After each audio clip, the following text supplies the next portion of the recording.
অনেক দুর্ভিক্ষ চলতেছে। একজন দরিদ্র ব্যক্তি হযরত ইউসুফ আলাইহিস সালাম যখন ত্রাণ দিচ্ছিলেন, হঠাৎ একজন দরিদ্র ব্যক্তি ইউসুফ আলাইহিস সালামের কাছে আসিয়া বলতেছেন, আমাকে কিছু ত্রাণ দিন। ইউসুফ আলাইহিস সালাম তাকে ত্রাণ দিলেন। এবার লোকটা ডাক দিয়া বলল, হে জনাব, আপনি আমাকে ত্রাণ দিলেন, এবার আপনার ক্ষমতার জোরে আমাকে আরো কিছু দেন। ইউসুফ নবী ডাক দিয়া বলেন, ফামার লাহু বিসাহ, তাকে আরো কিছু দিয়ে দাও। তাকে আরো কিছু ত্রাণ দিয়ে দেওয়া হলো। এই লোকটা এইবার ত্রাণ পাওয়ার পর আবার বলতেছে, হে জনাব, এবার আপনার ক্ষমতার জোরে আমাকে আরো কিছু ত্রাণ দিন। ইউসুফ নবী বললেন, তাকে আরো ত্রাণ দিয়ে দাও। এই লোকটাকে আবারও ত্রাণ দেওয়া হলো। ওই লোকটা ডাক দেওয়া বললেন, হে জনাব, আপনার ক্ষমতার জোরে আমাকে আরো কিছু ত্রাণ দিয়ে দিন। ইউসুফ নবী ডাক দেওয়া বললেন, হে ভাই, তুমি কি জানো না মিশরের ভিতরে কি পরিমাণ দুর্ভিক্ষ চলতেছে? মানুষগুলো হাহাকার খানা ঠিক মতো পাইতেছে না, খাবার খাইতে পারতেছে না ঠিক মতো, কষ্টের ভিতরে জীবন যাপন করতেছে। এর ভিতরে তুমি যদি বারবার তোমাকেই দেওয়া হয়, আর কত মানুষ পড়ে রয়েছে, তাদেরকে আমরা কি দিব? এবার সে লোকটা ডাক দিয়া বলল, হে জনাব, লাউ আলিমতা মান আনা, আপনি যদি জানতেন আমি কে, তাহলে আমি যতবার চাইতাম ততবার আপনি আমাকে দিতেন। ইউসুফ নবী আশ্চর্য হয়ে বললেন, তাহলে তুমি কে বলো? ওই লোকটা আবার ডাক দিয়া বলেন, হে জনাব, আমার পরিচয়টা আপনি যদি জানতেন, আমি যতবার চাইতাম ততবার দিতেন। ইউসুফ নবী এবার বলেন, ঠিক আছে, তোমার পরিচয়টা আমাকে বলো। ইউসুফ নবীকে এবার পরিচয়টা দিলেন। বলে, হে ইউসুফ, আমি যখন ছোট্ট ছিলাম দোলনার ভিতরে শুয়েছিলাম, জুলেখা আপনার নামে যখন মিথ্যা অপবাদ দিয়েছিল, ওই সময় আমি আপনার পবিত্রতার সাক্ষীর বর্ণনা দিয়েছিলাম। সুবহানাল্লাহ। আমি আপনার জুলেখার মিথ্যার অপবাদ থেকে আপনার পবিত্রতার সাক্ষী দিয়েছিলাম। ইউসুফ নবী এবার খুশি হয়ে গেলেন। বলে, হ্যাঁ, তুমি কি হেই ছোট বাচ্চা তুমি? বলে, হ্যাঁ আমি। এবার তাকে কোলের ভিতর নিয়ে ডাক দিয়া বললেন, এই লোকটাকে তোমরা আরো কিছু ত্রাণ দিয়ে দাও, তাকে 100 ইরদাদ গম দিয়ে দাও। সুবহানাল্লাহ।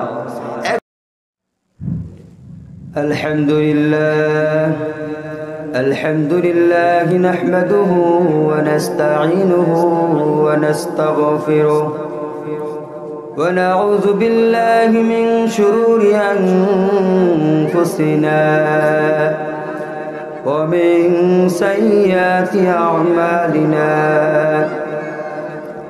من يهد الله فلا مضل له ومن يضلله فلا هادي له ونشهد أن لا إله إلا الله وحده لا شريك له ونشهد أن سيدنا ومولانا محمدا عبده ورسوله أرسله بالحق بشيرا ونذيرا وداعيا إلى الله بإذنه وسراجا منيرا وقال الله تعالى في كلامه المجيد والفرقان الحميد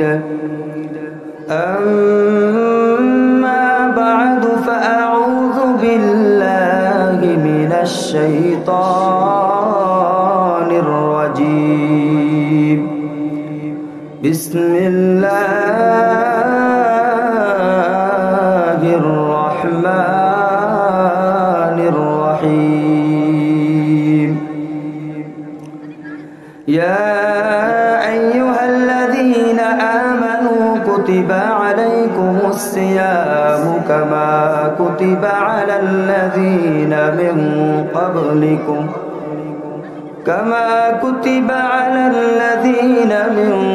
قبلكم لعلكم تتقون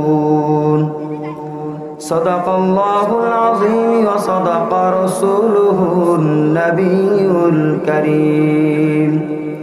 وقال النبي صلى الله عليه وسلم الصيام جنة من النار أو كما قال النبي صلى الله عليه وسلم إن الله وملائكته يصلون على النبي يا أيها الذين آمنوا صلوا عليه وسلموا تسليما সবাই পড়ি اللهم صل على سيدنا ونبينا وشفيعنا وحبيبنا ومولانا محمد صلى الله عليه وعلى آله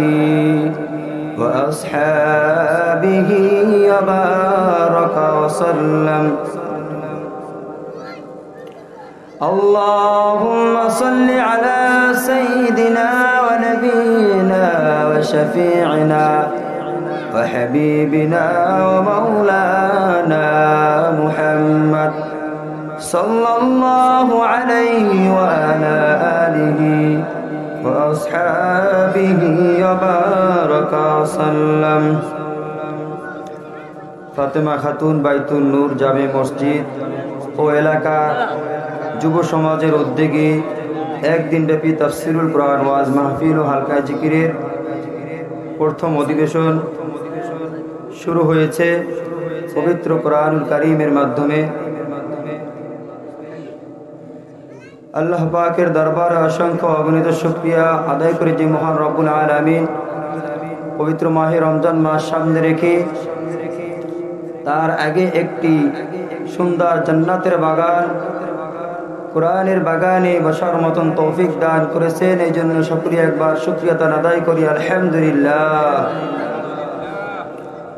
আল্লাহ পাক রব্বুল আলামিন আমাকে আপনাকে মহাব্বত করে ভালোবেসে দুনিয়ার সমস্ত ফিতনা ফাসাদ থেকে মুক্ত করে যাচাই করে তারপরে এরকম সুন্দর একটি জান্নাতের বাগানের ভিতরে নিয়ে এসেছেন। আল্লাহ সুবহানাহু ওয়া তাআলা আমাদের পৃথিবীর ভিতরে যত মুসলমান রয়েছে, যেই সময়ে কোরআনের কথা হচ্ছে এই সময়ে অনেক মানুষ খারাপের ভিতরে ধাবিত হচ্ছে, নেকের কাজ ছেড়ে গুনাহের কাজ করতেছে, সেই সময় মহান রব্বুল আলামিন আমাকে আপনাকে কোরআনের মজলিসে নিয়ে এসেছেন। আপনাদের সামনে একটি কথা বলে আমি শেষ করে দিব। কোরআনুল কারীম থেকে একটি আয়াত তেলাওয়াত করেছে। আল্লাহ পাক রব্বুল আলামিন বলেন, ইয়া আইয়ুহাল্লাযীনা আমানু কুতিবা আলাইকুমুস সিয়াম কামা কুতিবা আলাল্লাযীনা মিন ক্বাবলিকুম লাআল্লাকুম তাত্তাকুন। পবিত্র মাহে রমাদান আমাদের সামনে একদমই নিকটে। আল্লাহ পাক রব্বুল আলামিন পবিত্র মাহে রমাদান সম্পর্কে রব্বুল আলামিন কুরআনুল কারীমে বলেন, ইয়া আইয়ুহাল্লাযীনা আমানু, হে ঈমানদারগণ, কুতিবা আলাইকুমুস সিয়াম কামা কুতিবা আলাল্লাযীনা মিন ক্বাবলিকুম লাআল্লাকুম তাত্তাকুন। হে ঈমানদারগণ, তোমাদের উপরে রোজাকে ফরজ করা হয়েছে যেমনি ভাবে তোমাদের পূর্ববর্তী উম্মতদের উপরে রমজানের রোজাকে ফরজ করা হয়েছিল। আর এই রমজানের রোজা রাখার মাধ্যমে আল্লাহ পাক আমাদের অন্তরকে তার প্রতি ভয় ভীতি সৃষ্টি করার জন্য এই রমজানের রোজা আমাদেরকে ফরজ করে দিয়েছে। রমজান মাসের রোজা একটি গুরুত্বপূর্ণ ইবাদত, একটি বরকতময় মাস, ইবাদতের মাস। এই গুরুত্বপূর্ণ মাসটি আমাদের সামনে চলে এসেছে, পবিত্র মাহে রমাদান। এই রমাদান মাসে বেশি বেশি আল্লাহ তাআলার ইবাদত করা, বেশি বেশি জিকির করা, বেশি বেশি ইস্তিগফার করা, আল্লাহ তাআলার কাছে গুনাহ থেকে মাফ চাওয়া। রমজানের রোজা হলো, হাদিস শরীফে এসেছে, আসিয়ামু জান্নাতুম মিনান নার। রোজা হলো, রোজা দোজখ হইতে মুক্তির ঢাল শুরু। রোজা রাখার দ্বারা মানুষ দোজখ থেকে মুক্তি পাবে, নাজাত পাবে। এই জন্য আল্লাহ পাক বলেন, ইয়া আইয়ুহাল্লাযীনা আমানু কুতিবা আলাইকুমুস সিয়ামু কামা কুতিবা আলাল্লাযীনা মিন ক্বাবলিকুম লাআল্লাকুম তাত্তাকুন। আল্লাহ পাক রব্বুল আলামিন বলেন, হে ঈমানদারগণ, তোমাদের উপর রমজানের রোজাকে ফরজ করা হয়েছে, যেমনি ভাবে তোমাদের পূর্ববর্তী পুরুষদের উপর রমজানের রোজাকে ফরজ করা হয়েছিল, তেমনি ভাবে তোমাদের উপরে রমজানের রোজাকে ফরজ করা হয়েছে, যাতে করে তোমরা আল্লাহ তাআলার ভয় অন্তরে সৃষ্টি করতে পারো। আর এই রমজান মাসে রোজা রাখা দ্বারা তাকওয়া অর্জন করা, রমজানের রোজা রাখার দ্বারা অন্তরের ভিতরে তাকওয়া অর্জন হয়। কি অর্জন হয় বলেন? তাকওয়া অর্জন হয়। রমজানের রোজা রাখার দ্বারা আল্লাহ তাআলার ভয় অন্তরে সৃষ্টি হয়। আল্লাহ পাক যদি চান আমরা সকলেই রোজা রাখতে পারবো। আমাদের ইচ্ছা শক্তির প্রয়োজন আছে কিনা? আমাদের ইচ্ছা শক্তির প্রয়োজন আছে। আমাদের ইচ্ছা শক্তি না থাকলে রমজানের রোজা রাখা আমাদের জন্য সম্ভব হবে না, ঠিক কিনা? সম্ভব হবে বলেন? কখনোই সম্ভব হবে না। ইচ্ছা শক্তি লাগবে। রমজান মাসে বেশি বেশি দান করতে হবে। বলে রমজান মাসে বেশি বেশি দান করলে অন্যান্য মাসের তুলনায় রমজান মাসে বেশি সওয়াব আছে না নাই? রমজান মাসে সওয়াব তার থেকে দ্বিগুণ সওয়াব আল্লাহ পাক আমাদের আমলনামায় দিয়ে দিবেন, ঠিক কিনা? আমাদের সমাজের ভিতরে মানুষ একজন আরেকজনের উপকার করলে আমরা তাকে কি করি? বাহবা দেই, তাকে পুরস্কার দেওয়ার চেষ্টা করি। আপনি আমার একটা ভালো কাজ করে দিচ্ছেন, এই জন্য তাকে আমরা বাহবা দেই, পুরস্কার দিই। দেয় কি দেই না? কারণ সে আমার উপকার করলো, এই জন্য উপকার করার জন্য আমরা তাকে বাহবা দেই, পুরস্কার দেই। বুঝতে পারছেন? দেখেন মিশরের ভিতরে অনেক দুর্ভিক্ষ চলতেছে। একজন দরিদ্র ব্যক্তি হযরত ইউসুফ আলাইহিস সালাম যখন তেরান দিচ্ছিলেন, হঠাৎ একজন দরিদ্র ব্যক্তি ইউসুফ আলাইহিস সালামের কাছে আসিয়া বলতেছেন, আমাকে কিছু ত্রাণ দিন। ইউসুফ আলাইহিস সালাম তাকে ত্রাণ দিলেন। এবার লোকটা ডাক দিয়া বলল, হে জনাব, আপনি আমাকে ত্রাণ দিলেন, এবার আপনার ক্ষমতার জোরে আমাকে আরো কিছু দেন। ইউসুফ নবী ডাক দিয়া বলেন, ফামার লাহু বিসাহ, তাকে আরো কিছু দিয়ে দাও। তাকে আরো কিছু ত্রাণ দিয়ে দেওয়া হলো। এই লোকটা এইবার ত্রাণ পাওয়ার পর আবার বলতেছে, হে জনাব, এবার আপনার ক্ষমতার জোরে আমাকে আরো কিছু ত্রাণ দিন। ইউসুফ নবী বললেন, তাকে আরো ত্রাণ দিয়ে দাও। এই লোকটাকে আবারও ত্রাণ দেওয়া হলো। ওই লোকটা ডাক দিয়া বললেন, হে জনাব, আপনার ক্ষমতার জোরে আমাকে আরো কিছু ত্রাণ দিয়ে দিন। ইউসুফ নবী আবার ডাক দিয়া বললেন, হে ভাই, তুমি কি জানো না মিশরের ভিতরে কি পরিমাণ দুর্ভিক্ষ চলতেছে? মানুষগুলো হাহাকার খানা ঠিক মতো পাইতেছে না, খাবার খাইতে পারতেছে না ঠিক মতো, কষ্টের ভিতরে জীবন যাপন করতেছে। এর ভিতরে তুমি যদি বারবার তোমাকেই দেওয়া হয়, আর কত মানুষ পড়ে রয়েছে, তাদেরকে আমরা কি দিব? এবার সে লোকটা ডাক দিয়া বলল, হে জনাব, লাউ আলিমতা মান আনা, আপনি যদি জানতেন আমি কে, তাহলে আমি যতবার চাইতাম ততবার আপনি আমাকে দিতেন। ইউসুফ নবী আশ্চর্য হয়ে বললেন, তাহলে তুমি কে বলো? ওই লোকটা আবার ডাক দিয়া বলেন, হে জনাব, আমার পরিচয়টা আপনি যদি জানতেন, আমি যতবার চাইতাম ততবার দিতেন। ইউসুফ নবী এবার বলেন, ঠিক আছে, তোমার পরিচয়টা আমাকে বলো। ইউসুফ নবীকে এবার পরিচয়টা দিলেন। বলে, হে ইউসুফ, আমি যখন ছোট্ট ছিলাম দোলনার ভিতরে শুয়েছিলাম, জুলেখা আপনার নামে যখন মিথ্যা অপবাদ দিয়েছিল, ওই সময় আমি আপনার পবিত্রতার সাক্ষীর বর্ণনা দিয়েছিলাম। সুবহানাল্লাহ। আমি আপনার জুলেখার মিথ্যার অপবাদ থেকে আপনার পবিত্রতার সাক্ষী দিয়েছিলাম। ইউসুফ নবী এবার খুশি হয়ে গেলেন, বলে হ্যাঁ তুমি কি হেই ছোট বাচ্চা তুমি? বলে হ্যাঁ আমি। এবার তাকে কোলের ভিতর নিয়ে ডাক দিয়া বললেন, এই লোকটাকে তোমরা আরো কিছু তেরান দিয়ে দাও, তাকে 100 ইরদাব গম দিয়ে দাও। সুবহানাল্লাহ। 100 ইরদাব বলে সমান ভাগ করলে হয় 105 মণ গম। কয় শত? 105 মণ গম তাকে দিয়ে দেওয়া হলো। 105 মণ গম তাকে দিয়ে দেওয়া হলো। কারণ কি? বলে তার পবিত্রতার সাক্ষী দিয়েছিল। তার পবিত্রতার সাক্ষীর বর্ণনা দেওয়ার কারণে ইউসুফ নবী যদি 105 মণ গম দিয়ে দেয়, কয় শত বলেন? 105 মণ গম তাকে দিয়ে দেওয়া হয়। বলে ইউসুফ আলাইহিস সালামের একবার শুধু তার পবিত্রতার সাক্ষী বর্ণনা দেওয়ার জন্য। এবার আল্লাহ তাআলা বলেন, হ্যাঁ ইউসুফ, তোমাকে যদি তোমার পবিত্রতার সাক্ষী দেওয়ার জন্য, পবিত্রতার সাক্ষী বর্ণনা দেওয়ার জন্য তুমি যদি 100 ইরদাব গম তাকে দিয়ে দাও, তাহলে আমার বান্দারা যারা আমার পবিত্রতার সাক্ষ্য বর্ণনা দিচ্ছে, যারা ফজরের নামাজে গিয়ে বলে সুবহানাকাল্লাহুম্মা বিহামদিকা ওয়া তাবারাকাসমুকা ওয়া তাআলা জাদ্দুকা ওয়া লা ইলাহা গায়রুক, আবার রুকুতে গিয়ে বলে সুবহানা রাব্বিয়াল আযীম, আবার সিজদায় গিয়ে বলে সুবহানা রাব্বিয়াল আ'লা, আমার বান্দারা আমাকে বারবার এভাবে ফজরে, জোহরে, আসরে, মাগরিবে, ইশারে সব সময় আমার পবিত্রতার বর্ণনা সাক্ষী দিচ্ছে। তাহলে তুমি বলো আমি আমার বান্দারে কি পরিমাণ তাকে পুরস্কার দান করব?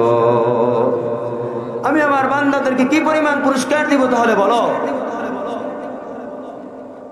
আমরা আল্লাহ তাআলার ইবাদত করব। কার ইবাদত বলেন? আল্লাহ তাআলার ইবাদত করব, আল্লাহ তাআলার প্রশংসা করব, তার ইবাদত বন্দেগী করব। তাহলে আল্লাহ পাক রব্বুল আলামিন আমাদেরকে বেশি বেশি পুরস্কার দেবেন। ঠিক কিনা বলেন? বেশি বেশি পুরস্কার দান করবেন। আর আমরা মানুষের প্রশংসা করব, পবিত্রতার বর্ণনা দিব, তার জন্য হয়তো একবার আমাকে কি করবেন? পুরস্কার দিবেন। কিন্তু আল্লাহ পাকের প্রশংসা করার মাধ্যমে আল্লাহ পাক আমাদেরকে বারবার পুরস্কার দিবেন। এই জন্য পবিত্রতা বর্ণনা করবেন কার বলেন?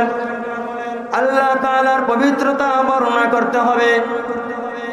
ভালোবাসতে হবে কাকে বলেন? আল্লাহ তাআলাকে ভালোবাসবেন। কোরআনুল কারীমের ভিতর আল্লাহ পাক বলেন আল্লাহ তাআলাকে ভালোবাসে কারা বেশি? আল্লাহ পাক বলেন ওয়াল্লাযীনা আমানু আশাদ্দু হুব্বান লিল্লাহ, আল্লাহ পাক বলেন যারা ঈমানদার তারা আমাকে সবথেকে বেশি ভালোবাসে। ঠিক কি না? তারা আমাকে সবথেকে বেশি ভালোবাসে। আল্লাহ পাক বলেন কুল ইন কানা আবাউকুম ওয়া আবনাউকুম ওয়া ইখওয়ানুকুম ওয়া আযওয়াজুকুম ওয়া আশীরাতুকুম ওয়া আমওয়ালুন ইকতারাফতুমুহা ওয়া তিজারাতুন তাখশাউনা কাসাদাহা ওয়া মাসাকিনু তারদাউনাহা আহাব্বা ইলাইকুম মিনাল্লাহি ওয়া রাসূলিহি ওয়া জিহাদিন ফি সাবিলি। যদি আমার পিতামাতা, যদি আমার সন্তান, যদি আমার ভাই বোন, যদি আমার স্ত্রী, যদি আমার পরিবার, যদি আমার মাল সম্পদ, যদি আমার ব্যবসা, যদি আমার বাসস্থান, প্রিয় বাসস্থান, মান হাব্বা ইলাইকুম মিনাল্লাহি ওয়া রাসূলিহি, বলে আল্লাহ তাআলার চাইতে যদি বেশি ভালোবাসা হয়ে যায়, বেশি প্রিয় হয়ে যায়, ওয়া রাসূলিহি, রাসূলের থেকে বেশি প্রিয় হয়ে যায়, ওয়া জিহাদি, জিহাদের থেকে বেশি প্রিয় হয়ে যায়, ফি সাবিলিহি ফাতারাব্বাসু হাত্তা ইয়াল্লাহু বিআমরি আল্লাহু লা ইয়াহদিল কওমাল ফাসিকিন। আল্লাহ পাক বলেন তোমাদের পরিবার, তোমাদের পরিজন, ভাই বোন, আত্মীয় স্বজন, তার থেকে যদি আমার রাসূল এবং আমার থেকে যদি জিহাদের থেকে যদি বেশি ভালোবাসা হয়ে যায়, বেশি প্রিয় হয়ে যায়, তাহলে শুনে রাখো তোমাদের উপরে গজব আসবে। তোমরা মনে রাখবে তোমাদের উপরে গজব আসবে, এটা তোমরা কি মাথায় রাখবা। এই জন্য ভালোবাসতে হবে আল্লাহ তাআলাকে। কাকে বলেন? আমরা ইবাদত করব কার? আল্লাহ তাআলার। রমজান মাসে রোজা রাখবো কার জন্য? আল্লাহ তাআলা।